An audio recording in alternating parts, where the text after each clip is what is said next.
gönlüm kökte, kolumun cerde. Men Allah yesen ol tutma törde, dileyme senden Allah. Eşik altında akıllı canlı, içinden benge güldürtme anı, dileyme senden Allah.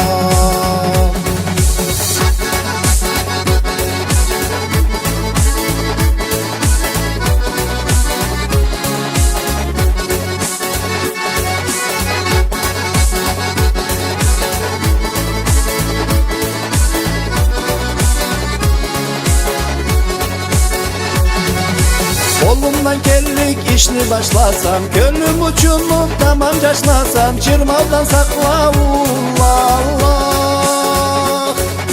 Küçük etmezlik zatka keriltme, bek kızındırıp ana teriltme, dileyme senden Allah.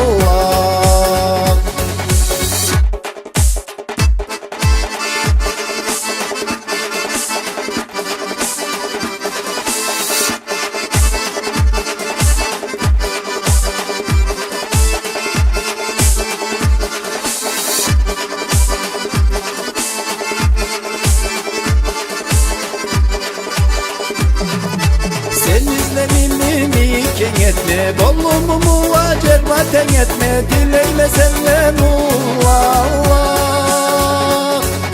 Kerkip olunga yürek izlenge, bazman balallık akıl vermenge, dileyme senden Allah.